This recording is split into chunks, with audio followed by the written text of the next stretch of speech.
emotional hunger from physical hunger.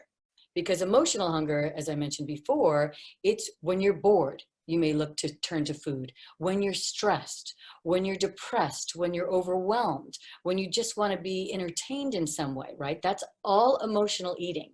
There's no signal from your body that it's hungry, but the mind saying, I want a cookie. I've worked hard today. I'll start a healthier eating program next week, right? All the tricks that the mind can play on us. I want to share with you a food scale that was enormously helpful, and it will help you to differentiate when you are really truly physically hungry, or when that monkey mind is making you feel some version of upset, so you'll turn to food as to comfort yourself in some way. So let's say on a scale of 0 to 10, right? 0 is when you're absolutely starving, right? You've waited too long to eat.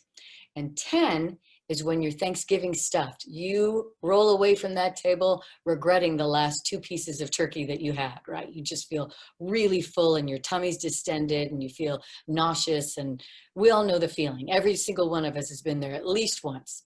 Now 5 is when you're satisfied, right? That's when you've had the perfect amount of food, you've enjoyed it, and you are satisfied, but not stuffed, right?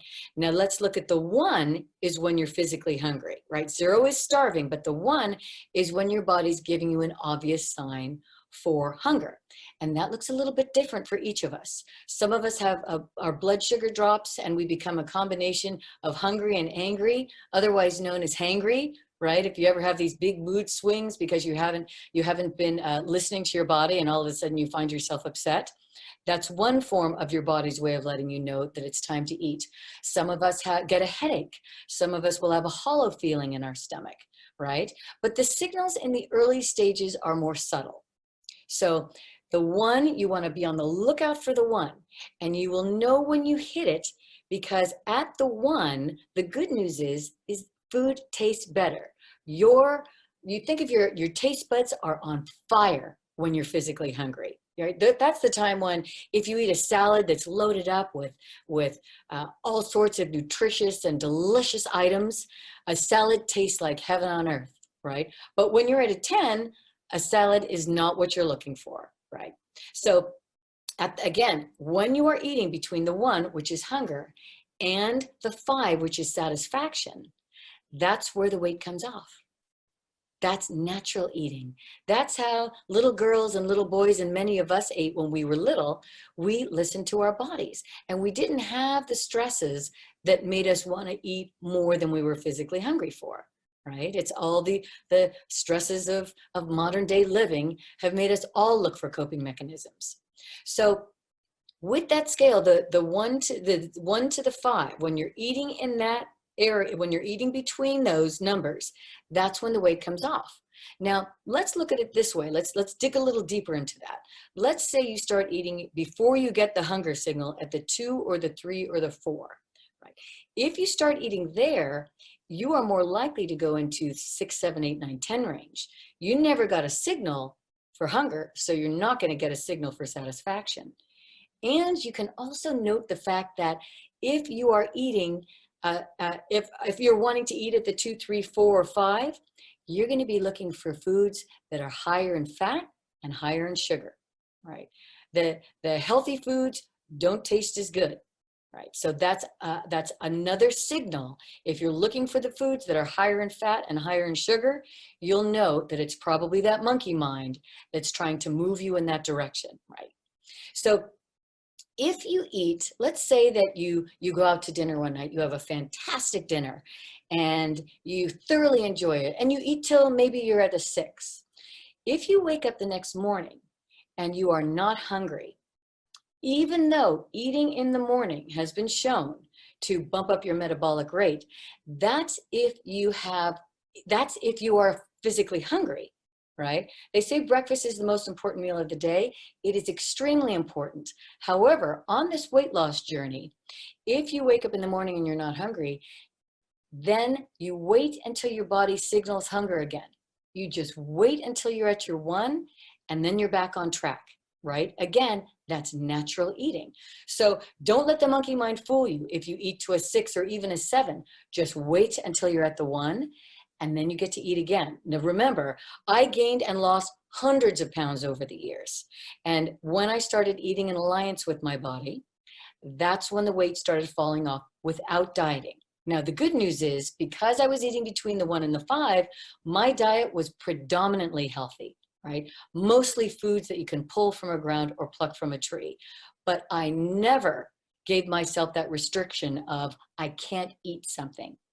Now, unless if you have a physical condition, if you've got a medical condition that says you can't eat sugar, you're diabetic, pre-diabetic, you have to be more conscious here and you have to find supplements. However, if you're eating predominantly healthy foods and you're not creating that stress response, that trigger of backlash eating by putting too much restriction there, food becomes enjoyable again.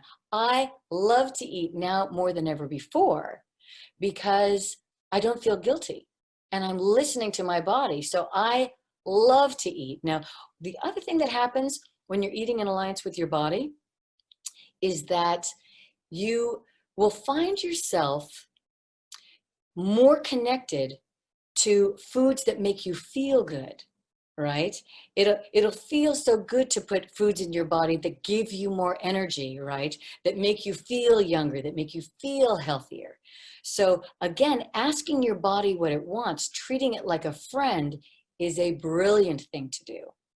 And connecting with your body is one of the ways that you stay present in the moment.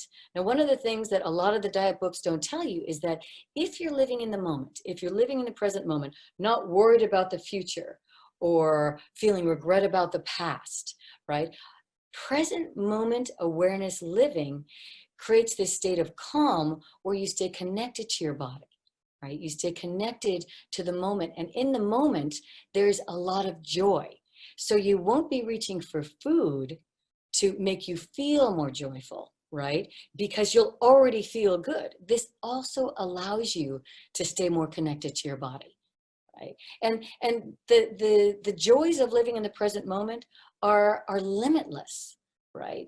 It's kind of a magical state of being that helps you to remember that this is an incredible experience, this life experience. I mean, we don't know of any other planets that sustain human life, right? It really, when you think about it, we're on a round ball hurtling through space at 67,000 miles an hour and nobody's falling off, right? So clearly we have kind of a special place in the cosmos. And recognizing that you are sacred and your body is sacred, and building an awareness of how special not only you, but every human being is, also creates a state of mind that makes you feel so much joy that you don't use food to comfort yourself or you don't use food to entertain yourself. So it's all about reconnecting with your body.